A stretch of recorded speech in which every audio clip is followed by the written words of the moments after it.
क्या जिस परिवारवाद नाम की बुराई को बीजेपी खत्म करने चली थी अब खुद उसी बुराई का हिस्सा बन गई है।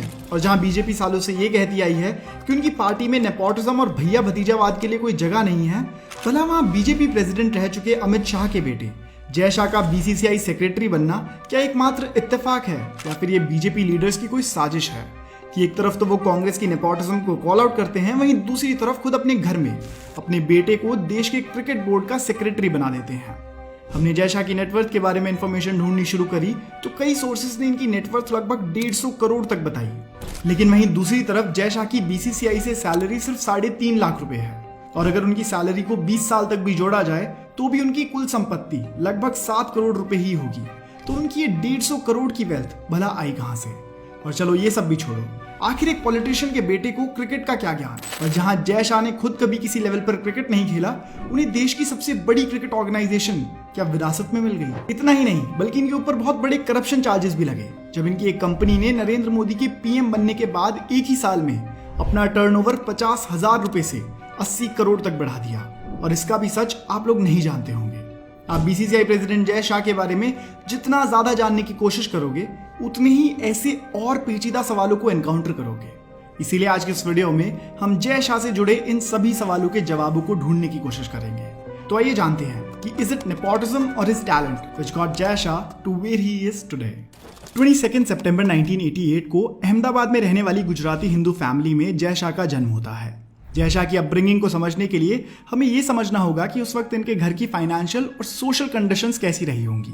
शाह परिवार एक हाई प्रोफाइल फैमिली रही है, जहां इनके परदादा आजादी के दौर से पहले गुजरात की एक प्रिंसली स्टेट मनसा के नगर सेठ यानी चीफ रहे थे, जिसके बाद जय शाह के दादा अनिल चंद्र शाह एक सक्सेसफुल बिजनेसमैन बने जो एक पीवीसी पाइप कंपनी को ओन करते थे।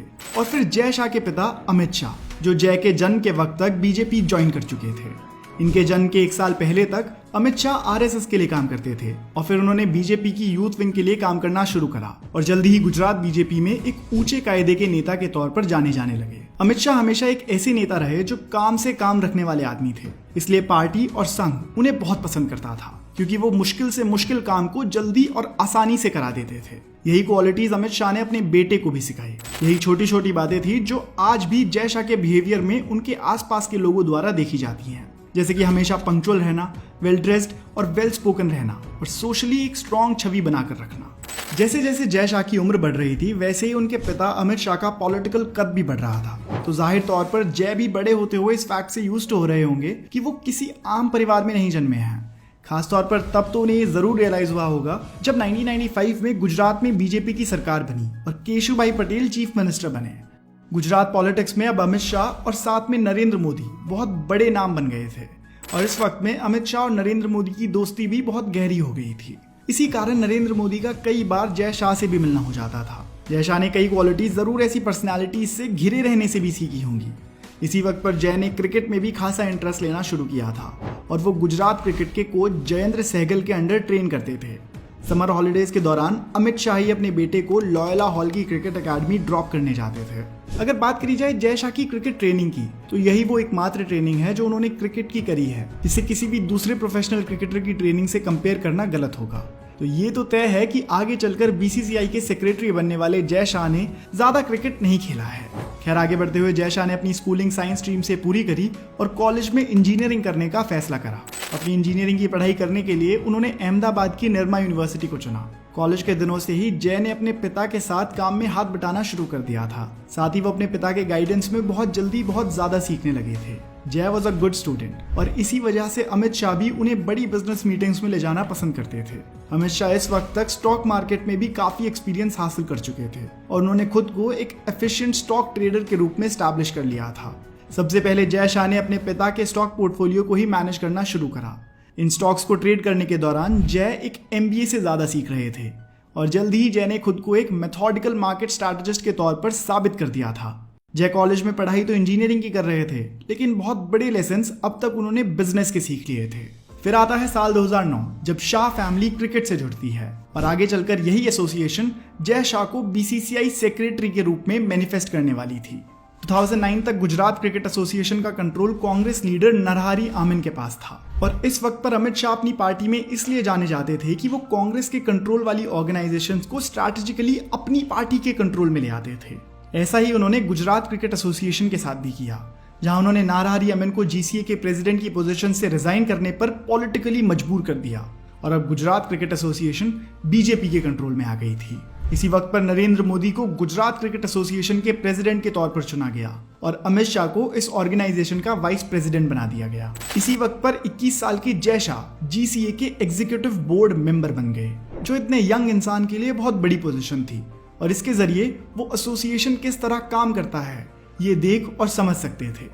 जल्दी इस ऑर्गेनाइजेशन में जय शाह का कद बढ़ने लगा। वो थे तो बहुत यंग, लेकिन उनकी समझ और उनके पिता के गाइडेंस की वजह से वो बहुत अच्छे डिसीजंस ले पा रहे थे। और फिर जब आने वाले सालों में नरेंद्र मोदी और अमित शाह दोनों ही नेशनल पॉलिटिक्स में बहुत ज्यादा इन्वॉल्व होने लगे तो जीसीए पर ध्यान देना उनके लिए बहुत मुश्किल हो रहा था। इस सिचुएशन में जय शाह ने पूरी तरह इस ऑर्गेनाइजेशन की जिम्मेदारी को अपने ऊपर ले लिया और इसे बखूबी कंट्रोल करने लगे। इसी के साथ जय शाह ने अपनी ग्रेजुएशन भी पूरी कर ली थी और अब वो पूरी तरह गुजरात क्रिकेट एसोसिएशन को आगे बढ़ाने की तरफ काम करने लगे। 2013 में जय शाह को जीसीए का जॉइंट सेक्रेटरी बना दिया जाता है और अब ऑफिशियली उनके पास और ज्यादा कंट्रोल आ गया। इस वक्त जय शाह की उम्र 25 थी और इस उम्र तक जहां दूसरे नौजवान ऐसी पॉलिटिकली इन्फ्लुएंस्ड ऑर्गेनाइजेशंस में मुश्किल से जुड़ भी नहीं पाते, वहां जय शाह एक जॉइंट सेक्रेटरी जैसी बड़ी पोजीशन पर आकर बैठ गए थे। अगर इसको भी नेपोटिज्म नहीं कहा जाएगा तो क्या कहा जाएगा।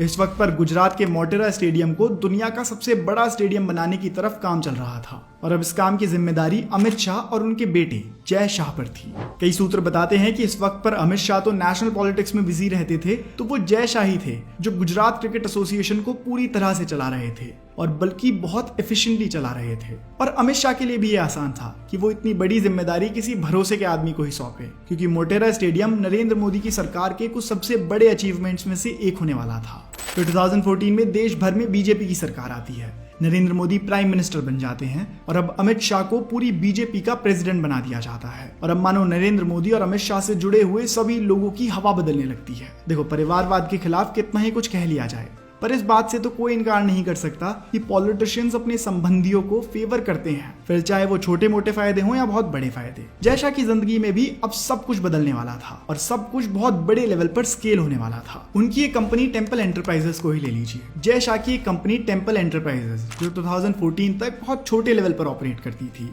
और एक्सपोर्ट कंपनी होने की वजह से क्रॉप यील्ड जैसे वीट, राइस जैसी कमोडिटीज को एक्सपोर्ट करती थी। 2014 में इस कंपनी का टर्नओवर केवल 50,000 रुपए था, लेकिन मोदी जी के प्राइम मिनिस्टर बनने के एक साल बाद ही फाइनेंशियल ईयर 2015-16 में इस कंपनी का टर्नओवर हो जाता है 80 करोड़ रुपए। International news agency the wire ने इसी मुद्दे को इन्वेस्टिगेट करते हुए 2017 में एक आर्टिकल पब्लिश किया, the golden touch of Jay Shah, जिसमें इतनी बड़ी क्वेश्चनेबल राइस से जुड़े सवाल उठाए गए। इस आर्टिकल के पब्लिश होने का मतलब था जय शाह की मुसीबत की शुरुआत। वो नेशनल मीडिया के सेंटर बन गए थे। हर न्यूज एजेंसी अब उन पर करप्शन के आरोप लगाने लगी थी। हाँ, ये तो पहले भी जब 2013 में वो जीसीए के जॉइंट सेक्रेटरी बने थे तो उन पर मीडिया में कई सवाल उठे थे और कुछ दिनों तक मुद्दा नेशनल न्यूज में भी उठा था, लेकिन इस बार जो उनके साथ होने वाला था वो पहले से कहीं ज्यादा था और वजह थी नरेंद्र मोदी से उनकी नजदीकियां। सवाल अमित शाह और बीजेपी की क्रेडिबिलिटी पर भी उठे। फिर इन्हीं सवालों को एड्रेस करते हुए अमित शाह ने एक कॉन्फ्रेंस में सफाई दी। उन्होंने बताया कि कैसे सभी ऑपरेशंस लेजिटिमेट थे और कैसे ये सिर्फ एक ऑपोजिशन लेड प्रोपेगेंडा था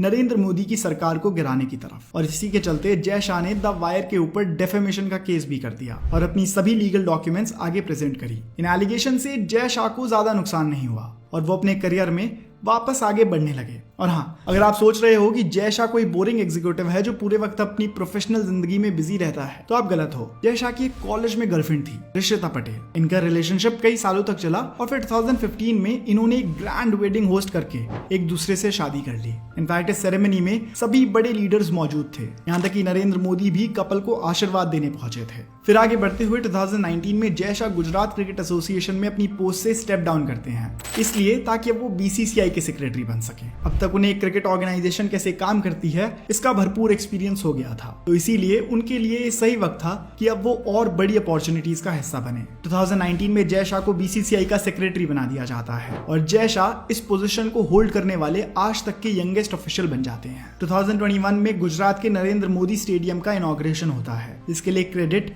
जय शाह को दिया जाता है, क्योंकि उन्हीं के नेतृत्व में स्टेडियम का कंस्ट्रक्शन हुआ था। और क्योंकि ये दुनिया का सबसे बड़ा स्टेडियम है जिसमें 1,35,000 लोग बैठ सकते हैं, तो जय शाह के लिए ये बहुत बड़ा अचीवमेंट बन गया। जनवरी 2021 में ही जय शाह को एशियन क्रिकेट काउंसिल का प्रेसिडेंट बना दिया गया। आज जय शाह बीसीसीआई के सेक्रेटरी के तौर पर कई इंपॉर्टेंट डिसीजंस ले चुके हैं और उनकी पॉपुलर पोस्ट की वजह से वो देश के पॉप कल्चर का भी हिस्सा बनते जा रहे हैं। और अब जब भी इंडियन टीम की मैनेजमेंट से जुड़ी कोई बात होती है तो उसमें जय शाह का जिक्र जरूर आता है। अब फाइनली उस बड़े सवाल के बारे में भी बात कर लेते हैं कि आखिर जय शाह की सफलता के पीछे कितना हाथ उनके टैलेंट का है और कितना नेपोटिज्म का। इसमें तो कोई शक नहीं है कि जय शाह नेपोटिज्म का ही रिजल्ट है, वरना बीसीसीआई जैसे पॉलिटिकली इन्फ्लुएंस्ड ऑर्गेनाइजेशंस में इतनी बड़ी पोस्ट और वो भी इतनी कम उम्र में कोई ना तो हासिल कर सका है और शायद ही आगे भी कोई कर पाए। पर हमें ये भी मानना होगा कि जय शाह अपने पिता की तरह ही एक स्किल्ड स्ट्रैटेजिस्ट और बिजनेस माइंडेड इंडिविजुअल है, वरना इतनी बड़ी पोजीशंस को संभाल पाना हर किसी के बस का नहीं होता।